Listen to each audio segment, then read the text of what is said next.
Shalom Bapak Ibu Saudara-saudari yang terkasih di dalam Tuhan. Selamat datang di Gereja Yesus Gembala.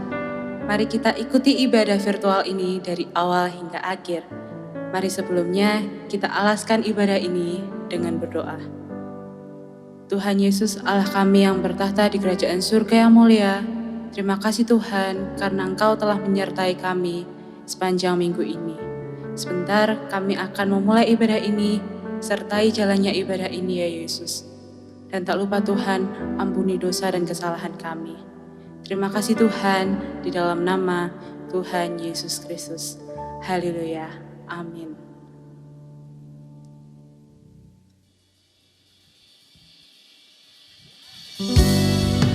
Amin Tuhan. Sejauh timur dari barat, Kau selalu sertai kami. Kau selalu ada untuk kami, dan Kau pulihkan kami Tuhan.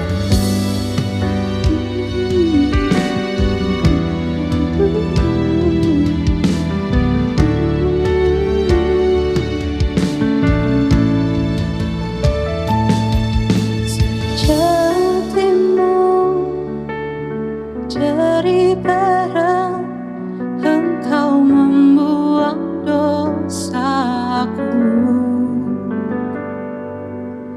Tiada kau ingat lagi pelanggaran.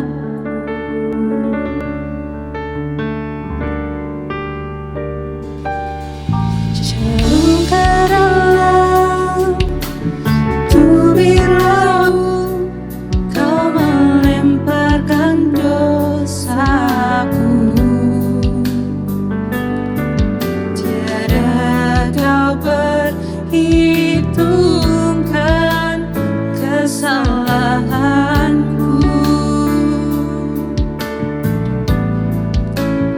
Betapa besar kasih pengampunanmu Tuhan.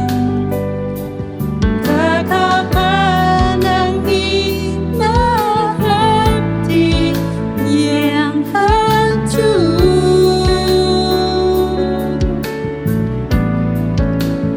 Ku berterima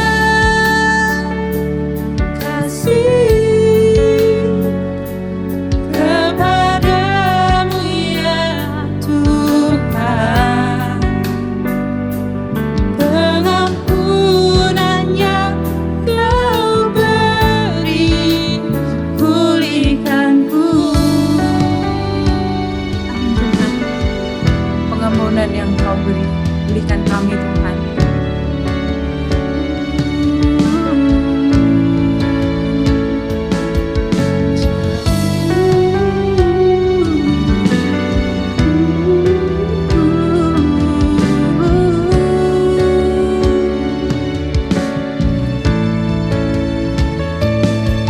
Jauh dalam tubir laut, Kau melemparkan dosaku. Tiada kau perhitungkan kesalahanku. Oh, betapa besar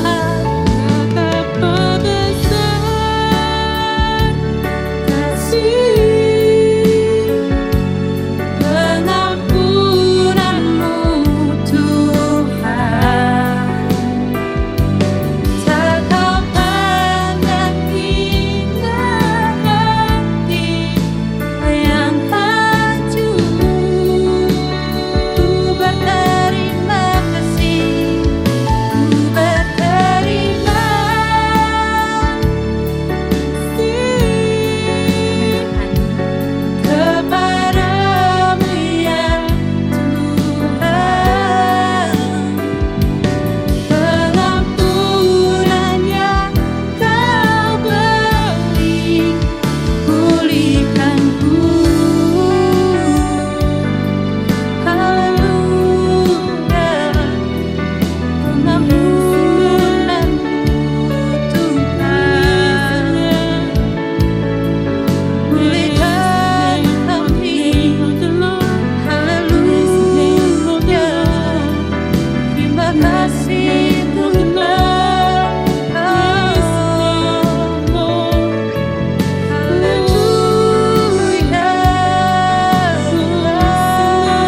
Amin. Haleluya. Puji namanya. Mari kita angkat suara kita. Mari kita sorak-sorai puji namanya. Haleluya. Amin. Mari kita tepuk tangan. Mari kita nyanyikan lagu ini. Engkau bangkit mulia Tuhan.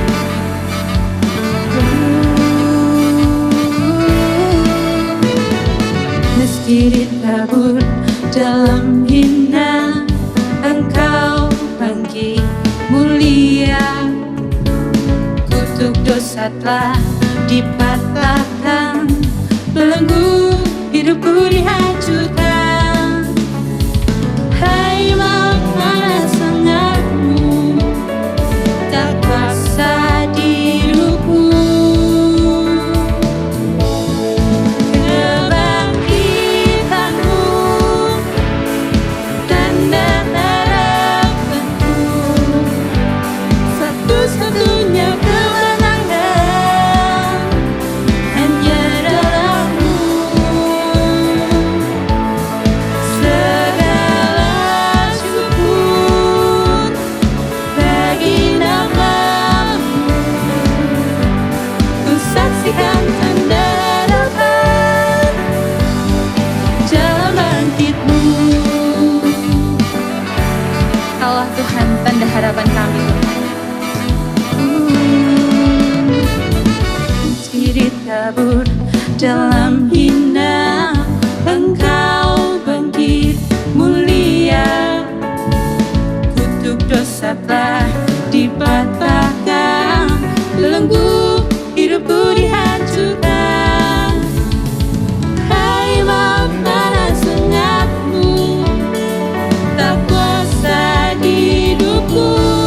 Kebangkitanmu, kebangkitanmu, tanda harapanku, satu-satunya kemenangan. Amin Tuhan. Hanya dalam-Mu, hanya dalam-Mu, segala syukur bagi nama-Mu, ku saksikan tanda harapan dalam bangkit-Mu. Haleluya. Dia Allah yang dahsyat. Segala puji syukur hanya bagi-Mu Tuhan. Amin. Telah kemenangan, telah tanda harapan. Kebangkitan-Mu,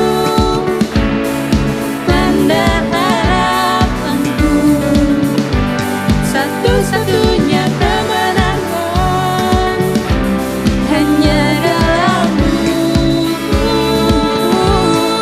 Segala syukur bagi nama-Mu, ku saksikan tanda harapan dalam bangkit-Mu. Ku saksikan tanda harapan dalam bangkit-Mu. Mari semua yang percaya katakan amin. Amin. Mari kita siapkan hati kita. Kita akan mendengarkan firman Tuhan. Amin Tuhan. Amin Tuhan. Kau Tuhan Yesus yang lawat kami, jamah roh hati kami Tuhan.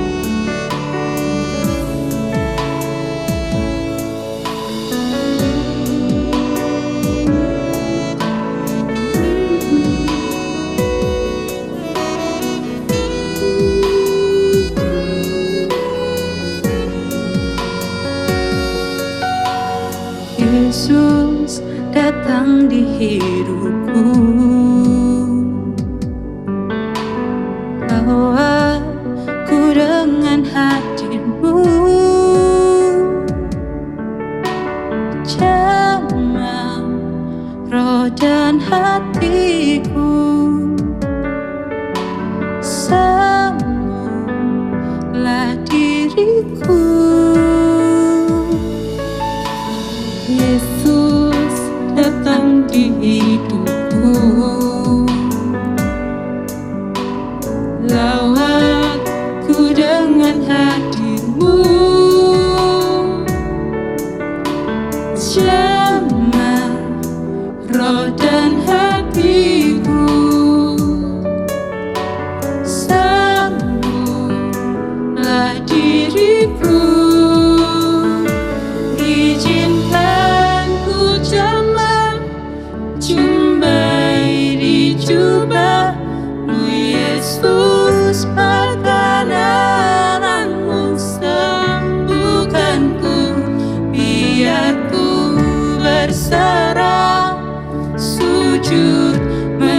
menyembah-Mu Tuhan,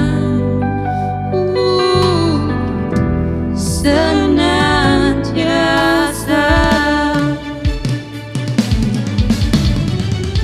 Biarkan kami berserah kepada-Mu saja ya Yesus.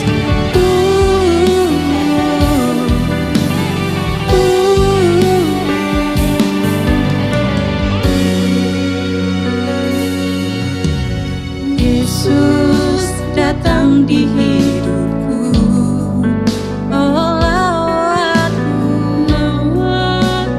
dengan hadir-Mu, oh jamah roh dan hatiku, sembuhlah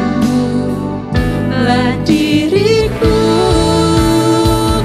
Izinkan ku jemaah jumpai di jubah-Mu Yesus, perkenanan-Mu sembuhkanku, biar ku berserah sujud menyembah-Mu Tuhan, senantiasa. Oh, senantiasa. Izinkan kami Tuhan, mari angkat suara-Mu, mari sembah puji Dia. Haleluya.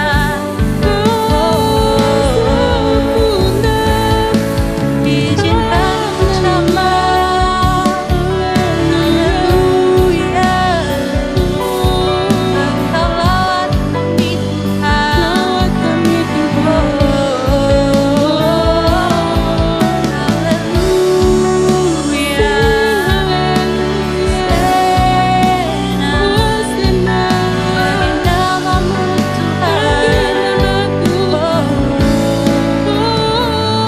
Izinkan ku jemaah jumpai di jubah-Mu Yesus, perkenanan-Mu sembuhkanku, biar ku berserah sujud menyembah-Mu Tuhan.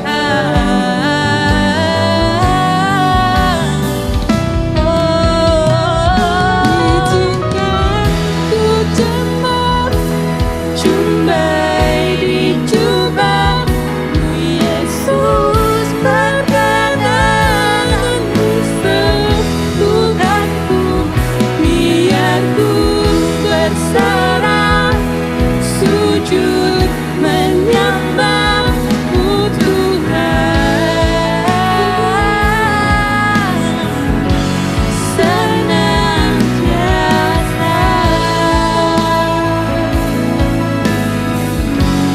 Senantiasa.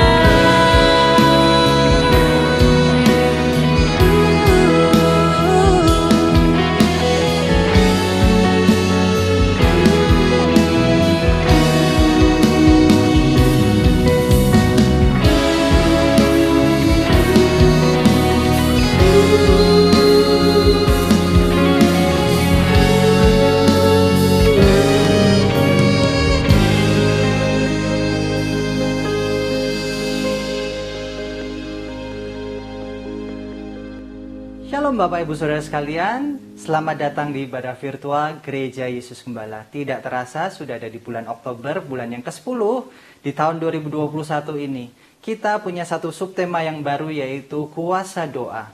Mari kita pelajari dalam kehidupan kita bahwa ada satu kuasa yang diberikan Tuhan di dalam penyertaan kehidupan kita, bahwa setiap kita memiliki kuasa doa. Diambil daripada Filipi pasal 4 ayat ke-6 dikatakan, "Janganlah hendaknya kamu khawatir tentang apapun juga, tapi nyatakanlah dalam segala hal keinginanmu kepada Allah dalam doa dan permohonan dan ucapan syukur." Dalam kehidupan kita yang sedang khawatir, mari kuasai diri kita, tenangkan diri kita. biarlah kita bertekuk lutut, kita memuji, menyembah Tuhan, dan berdoa di dalam ucapan syukur. Mari kita tunduk kepala, kita berdoa untuk mendengarkan firman Tuhan. Biarlah Tuhan yang mengurapi jalannya pemberitaan firman Tuhan ini. Bapa, kami ucap syukur, dalam kesempatan ini kami boleh beribadah bersama. Berkati hamba-Mu dalam kelemahan keterbatasannya, sehingga apa yang hamba-Mu sudah persiapkan Tuhan urapi. Jagai, biarlah setiap apa yang hamba-Mu katakan, memberkati, membangun setiap umat-Mu yang sudah mempersiapkan diri. Terima kasih Tuhan, kami percaya bahwa benih firman-Mu akan tumbuh dalam tanah hati kami yang subur, dan berbuah berkali-kali lipat bagi orang sekitar kami. Dalam nama Tuhan Yesus Kristus, kami siap sambut firman-Mu dan melakukannya. Semua yang percaya katakan haleluya, amin. Bapak Ibu Saudara, dalam kehidupan kita, jangan sampai doa kita ini tidak mengalami kuasa. Berkali-kali Yesus mengajarkan mengenai doa kepada murid-muridnya, sehingga murid-muridnya ini memiliki budaya yang berdoa. Tapi Yesus dengan jelas memberikan 3 larangan dalam kehidupan kita, supaya kita jangan melanggarnya dalam kita ini melakukan doa kita. Larangan itu ada di dalam Matius pasal 6, ayat yang ke-5, 6 dan 7, dan ke-8 dikatakan demikian. Dan apabila kamu berdoa, janganlah berdoa seperti orang munafik. Mereka suka mengucapkan doanya dengan berdiri dalam rumah-rumah ibadat dan pada tikungan-tikungan jalan raya, supaya mereka dilihat orang. Aku berkata kepadamu, sesungguhnya mereka sudah mendapatkan upahnya. Tapi jika engkau berdoa, masuklah dalam kamarmu, tutuplah pintu dan berdoalah kepada Bapamu yang ada di tempat tersembunyi. Maka Bapamu yang melihat yang tersembunyi akan membalasnya kepadamu. Lagi pula dalam doamu itu janganlah kamu bertele-tele seperti kebiasaan orang yang tidak mengenal Tuhan. Mereka menyangka bahwa oleh karena banyaknya kata-kata doanya akan dikabulkan. Jadi janganlah kamu seperti mereka, karena Bapamu mengetahui apa yang kamu perlukan sebelum kamu minta kepadanya. Di sini Yesus sebelum mengajarkan doa Bapa kami, Yesus mengajarkan kepada para muridnya ada 3 larangan yang saya dapati. Larangan pertama adalah dalam berdoa kita jangan memakai topeng. Karena dalam Matius pasal 6 ayat ke-5 dikatakan, dan apabila kamu berdoa, janganlah berdoa seperti orang munafik. Mereka suka mengucapkan doanya dengan berdiri dalam rumah-rumah ibadat dan pada tikungan-tikungan jalan raya, supaya mereka dilihat orang.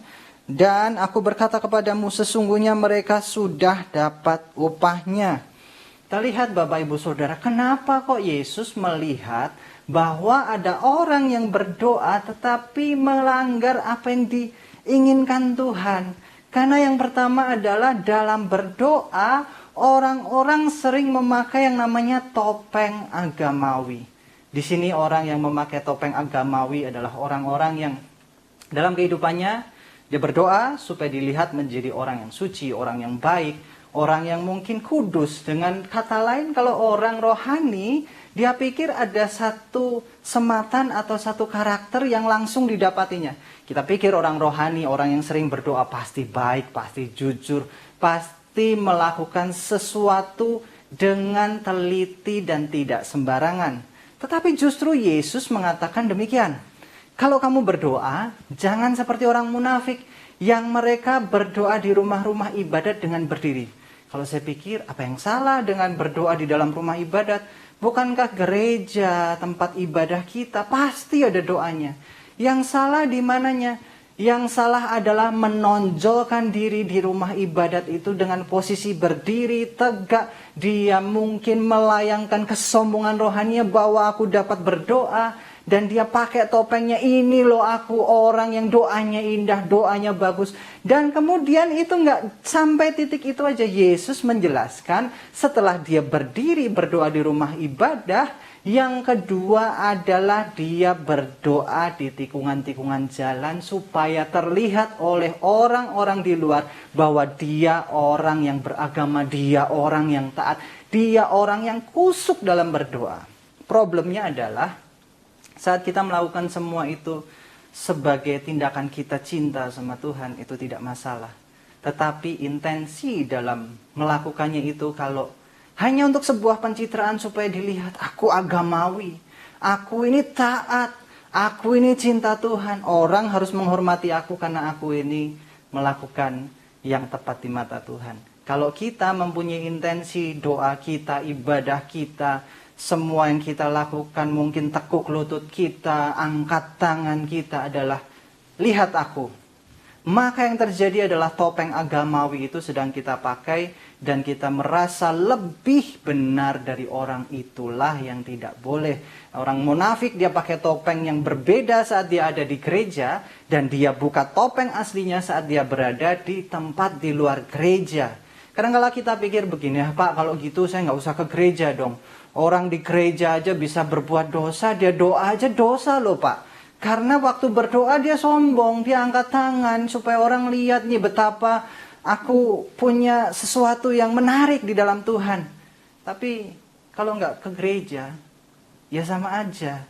Orang tidak ke gereja, orang tidak beribadah, tidak berkumpul, nggak ketemu komunitas rohaninya, itu juga salah. Karena apa?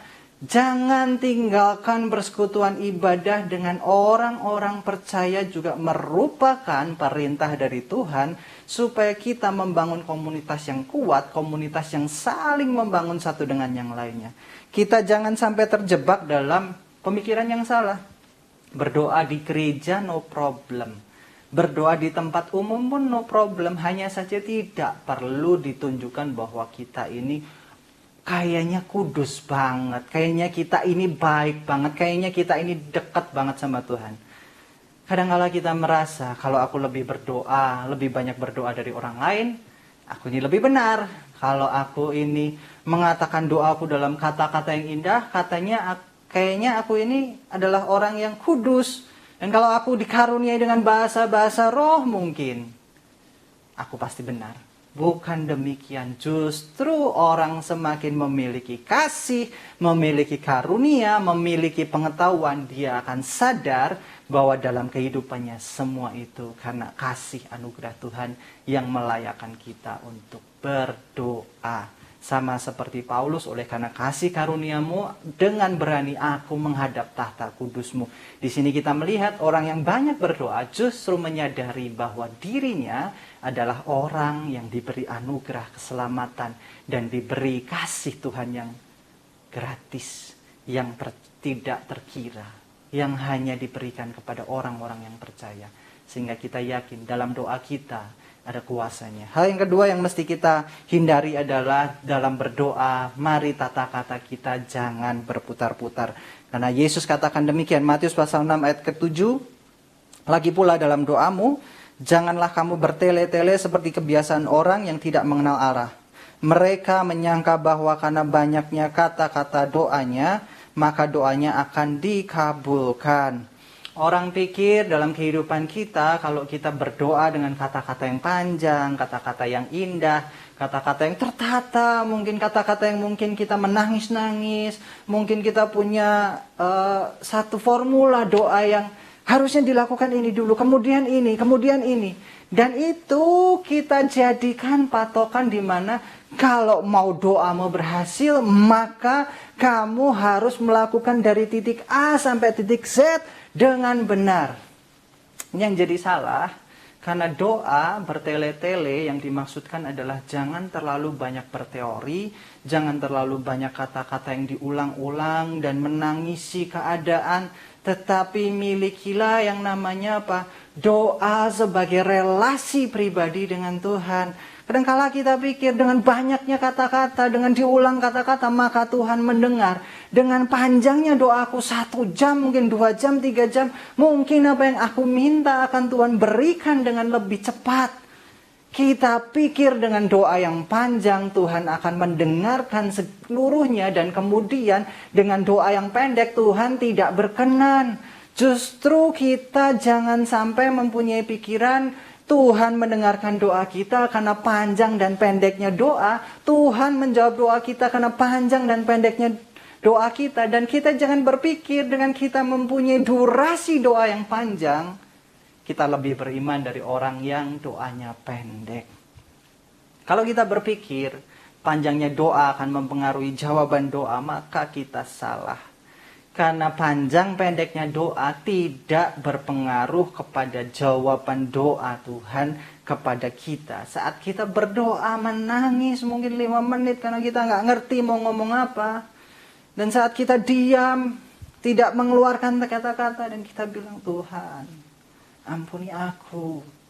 Tuhan, tolong aku. Tuhan, aku tidak tahu lagi mau kemana. Mungkin kata-kata yang singkat seperti itu, tapi keluar dari hati, akan membawa jawaban yang lebih indah daripada kita menata kata-kata. Aku ulat yang busuk, aku tidak berharga di matamu. Aku ini siapa di hadapanmu Tuhan? Kalau kita memiliki kata-kata yang kelihatannya indah tapi nggak alkitabiah, maka kita terjebak dalam doa yang bertele-tele. Karena hal yang ketiga, jangan sampai kita lakukan yaitu doa tanpa pengenalan akan Tuhan. Kita pikir dengan kita berdoa ya asal-asalnya, yang penting ada waktunya, ada durasinya. Yang penting kita ini melakukan lipat tangan, tutup mata, dan kemudian mungkin kita angkat tangan, kita katakan sesuatu kepada Tuhan, itu sudah merupakan doa. Iya, itu doa. Tapi yang ketiga ini penting. Jangan sampai kita berdoa tanpa pengenalan akan Tuhan. Karena dikatakan demikian dalam Matius pasal 6 ayat ke-7. Lagi pula dalam doamu itu kamu jangan bertele-tele seperti kebiasaan orang yang tidak mengenal Allah. Yang tidak kenal pribadi Tuhan. Mereka menyangka bahwa banyaknya kata-katanya doa akan dikabulkan doanya. Orang pikir dengan doa panjang, kabulnya doa itu dari situ. Tapi Yesus mengatakan, engkau berdoa itu bertele-tele. Karena apa? Karena kau nggak kenal Tuhan. Hal yang ketiga ini penting sekali saat kita berdoa. Mari kita kenal Tuhan kita. Doa perlu sekali dilandasi dengan dasar pembacaan firman Tuhan. Jangan dalam kehidupan kita menjadi orang yang sangat rohani tapi tidak tahu arah. Kita pikir pokoknya Roh Kudus tuntun, pokoknya suara Tuhan, pokoknya nanti Tuhan akan beri jawaban. Iya, Tuhan bisa melakukan itu. Tapi dalam doa kita, mari kita juga mengenal Tuhan. Karena di dalam pribadinya, Allah yang kita sembah yaitu Allah Bapa, Allah Putra, dan Allah Roh Kudus tidak pernah meninggalkan kita, tidak pernah terlelap, tidak pernah lupa akan setiap pergumulan kita. Dan mereka, Tuhan yang kita sembah di dalam Yesus Kristus itu selalu berada bersama kita. Oleh karena itu Bapak Ibu Saudara, mari kita pikir pengenalan kita akan Tuhan itu perlu sekali supaya kita mengerti kuasa doa yang sebenarnya. 3 hal tadi. Yang pertama, saat kita berdoa, janganlah kita ini pencitraan munafik saat kita berdoa. Mungkin kata-kata kita haleluya. Begitu amin, kita melakukan tindakan yang jahat di luar. Hal yang kedua, saat kita berdoa kita pikir dengan cara kita berdoa panjang-panjang, Tuhan akan jawab dengan ya. Yang ketiga, tanpa pengenalan akan Tuhan akan membawa doa kita ini salah arah. Karena kita menganggap Tuhan tidak berkuasa, Tuhan tidak tahu segalanya, Tuhan tidak bersama kita. Justru saat kita berdoa ada komunikasi, ada relasi yang kita bangun, sehingga hubungan itu adalah hubungan 2 arah. Dan semakin kita berdoa, kita akan mengenal kuasa Tuhan yang ajaib dalam kehidupan kita. Hal yang terakhir, semua orang berdoa pasti mengharapkan jawaban doa. Benar kan Bapak Ibu Saudara? Bapak Ibu Saudara semua berdoa karena mungkin kita sedang meminta sesuatu, kita sedang mendoakan sesuatu, mungkin kita sedang dalam permasalahan dan kita butuh pertolongan Tuhan, mungkin kita juga sedang mengucap syukur, kita berterima kasih. Tapi kita selalu menantikan jawaban doa. Saat semua yang kita lakukan sudah tidak bisa memberikan jawaban, hal yang terakhir adalah kita lakukan seringkali berdoa. Saya punya nasihat bagi Bapak Ibu Saudara. Jadikan doa bukan hal terakhir, tapi jadikan doa sebagai hal yang pertama yang Bapak Ibu Saudara lakukan dalam kehidupan ini. Sehingga apapun yang Anda hadapi, Anda menghadapi bersama Tuhan. Kita dalam kehidupan ini jangan taruh Tuhan di tempat terakhir, Tapi taruhlah Tuhan di tempat pertama. Bagi kita yang gak sering berdoa, mungkin gak setiap hari berdoa, mari miliki jam-jam doa pribadi, bangun doa kita. Yesus dalam Matius pasal 6 ayat 6 mengatakan demikian. Tetapi jika engkau berdoa, masuklah ke dalam kamarmu, tutuplah pintu dan berdoalah kepada Bapamu yang ada di tempat tersembunyi. Maka Bapamu yang melihat yang tersembunyi itu akan membalasnya kepadamu. Doa kita dimanapun kita tidak berpengaruh akan jawaban doanya. Tuhan menjawab kita dari tempat yang tersembunyi. Dan dikatakan kalau kamu berdoa masuklah ke dalam kamarmu. Tutup pintunya. Doalah dari tempat di mana tidak dilihat orang. Karena itu adalah hubungan yang sangat-sangat personal. Sangat-sangat dekat. Dan mungkin tidak membutuhkan orang lain tahu apa yang sedang kita doakan kepada Tuhan. Nggak perlu kita cerita ke banyak orang tentang permasalahan kita. Mereka belum tentu bisa kasih jawaban, kasih solusi. Tapi kalau kita datang sama Tuhan dengan hati yang hancur, hati yang penuh perhatian kepada Tuhan, hati yang penuh pengharapan kepada Tuhan. Dia adalah Bapa kita yang baik. Dia adalah Tuhan yang tidak pernah memberikan jawaban doanya terlalu cepat dan terlambat. Tepat pada waktunya. Saat kita berdoa, Bapak Ibu Saudara, fokuskan diri kita. Tinggalkan semua apa yang samping kanan kiri kita. Hadaplah di tahta kasih karunia-Nya. Saat kita datang kepada Tuhan, bukan penghakiman yang ada, tetapi tangan kasih yang mau membantu kita. Ada perhatian Tuhan yang mungkin Bapak Ibu Saudara tidak dapatkan dari orang lain. Kalau kita lihat dalam doa kita, harusnya banyaklah kita ini mengucap syukur. Dan permohonan kita ini janganlah panjang-panjang di hadapan Tuhan. Nah, Tuhan tahu apa yang kita butuhkan sebelum kita memintanya. Pengenalan akan Tuhan akan membawa kita semakin berserah kepada Dia. Doa bukan berarti kita ini memaksakan apa yang ada dalam pikiran kita. Tapi doa akan membawa pikiran kita untuk masuk dalam rencananya. Sehingga apa yang kita lakukan dalam kehidupan ini, kita akan melakukannya dengan penuh ucapan syukur, tanpa kita banyak mengeluh. Dan di dalam doa kita, ada perubahan karakter, menjadi karakter yang sama seperti Kristus. Saat orang berkomunikasi dengan seorang pengusaha, dia akan memiliki ilmu dari pengusaha tersebut. Lama-kelamaan dia akan mengerti bagaimana caranya pengusaha tersebut bekerja. Demikian juga saat kita berkomunikasi sama Tuhan, bawa diri kita untuk berelasi sama Tuhan, mau tahu apa yang Tuhan pikirkan, maka kita akan belajar cara Tuhan bekerja dalam kehidupan kita. Sehingga jawaban doa kita bukan tergantung banyaknya kata-kata kita, tetapi tergantung apa yang Tuhan mau dalam kehidupan kita. Jangan sampai kita ini memaksakan kehendak kita dan kita terjerumus kepada masalah yang lain. Dan kita ambil jalan pintas mungkin. Tetapi berproseslah dalam berdoa dalam Tuhan. Karena kuasa doa pasti terjadi dalam kehidupan kita. Kita yang sedang berbeban berat, mungkin kita mengalami PHK. Mungkin kita sedang mengalami keluarga yang mungkin sudah tidak harmonis, mungkin kita mengalami satu kekecewaan terhadap orang. Satu jawaban yang saya bisa bawakan kepada Bapak Ibu Saudara untuk permasalahan Bapak Ibu Saudara. Marilah berdoa. Karena Dia bersama kita. Dia tahu kita. Dia tahu apa yang kita butuhkan. Oleh karena itu, berdoalah Bapak Ibu Saudara. Jangan sampai kita tidak berdoa dan kita jatuh kepada pencobaan-pencobaan dan keinginan-keinginan kita untuk cepat-cepat selesai dari apa yang kita hadapi. Sebagai kesimpulan Bapak Ibu Saudara, doa adalah relasi personal yang harus kita bangun setiap saat, setiap waktu. Jangan sampai kita ini putus berdoa. Bangunlah doa kita di dalam pengenalan akan Tuhan. Bangunlah doa kita dalam kata-kata yang penuh dengan kasih kepada Tuhan. Bangunlah doa kita sebagai hal yang kita lakukan pertama kali dan bukan terakhir kali. Mari kita berdoa Firman Tuhan sudah selesai, mari kita masuk dalam perjamuan kudus pada minggu pertama ini.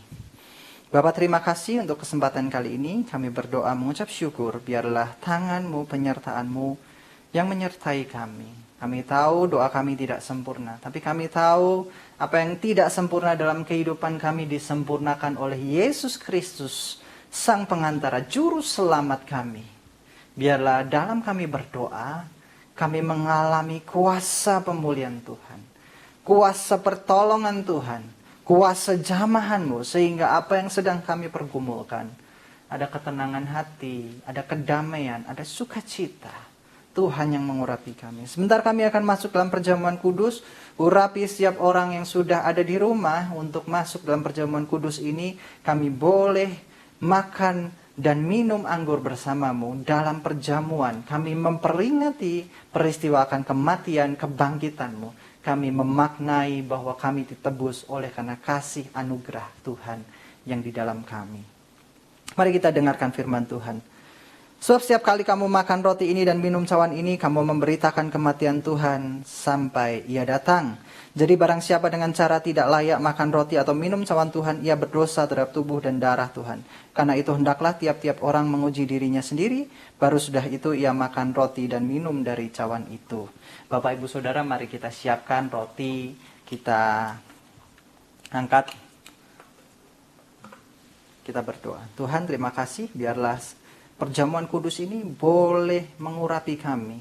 Kami percaya oleh tubuh darah-Mu maka kami diselamatkan. Dengarkan firman Tuhan ini. Sebab apa yang telah kuteruskan kepadamu telah aku terima dari Tuhan, yaitu bahwa Tuhan Yesus pada malam waktu diserahkan mengambil roti dan sudah itu ia mengucap syukur atasnya, ia memecah-mecahkan dan berkata, inilah tubuhku yang diserahkan bagi kamu. Perbuatlah ini menjadi peringatan akan aku. Terima kasih Tuhan. Yang percaya bahwa tubuh-Mu terpecah untuk kehidupan jasmani kami. Yang percaya bahwa kami harus belajar kesetiaan dalam kehidupan jasmani kami. Setia terhadap keluarga kami, setia dalam pekerjaan kami, setia di dalam jam-jam doa kami. Ajar kami kesetiaan-Mu sama seperti Kau setia mengorbankan tubuh-Mu bagi kami. Terima kasih Tuhan. Apakah Bapak Ibu Saudara percaya bahwa roti yang kita pegang adalah tubuh Kristus? Mari kita makan di dalam nama Yesus.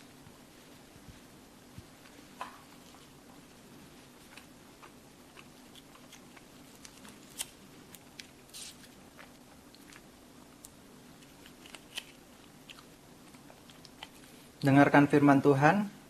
Biarlah firman Tuhan ini mengalasi perjamuan kita. Demikian juga ia mengambil cawan sudah makan lalu berkata, cawan ini adalah perjanjian baru yang dimeteraikan oleh darahku. Perbuatlah ini setiap kali kamu meminumnya menjadi peringatan akan aku. Dan kami percaya bahwa cawan yang kami pegang berisikan darah Yesus.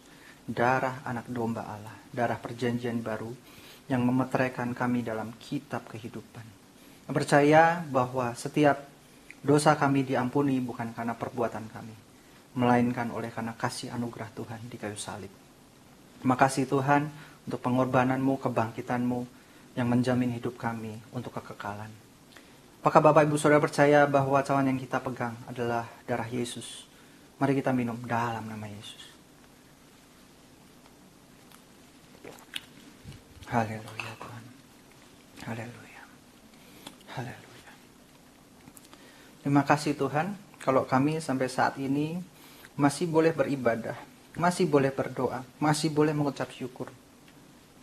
Itu semua karena kebaikan Tuhan dalam kehidupan kami. Biarlah perjamuan kudus ini boleh menguatkan iman kami, yang sakit disembuhkan, yang hilang pengharapan, Tuhan kuatkan kembali. Dan yang sudah jauh dari Tuhan, kami percaya Engkau tidak pernah meninggalkan kami, tapi biarlah Roh-Mu yang ada di dalam hidup kami memanggil kami untuk mendekat kembali.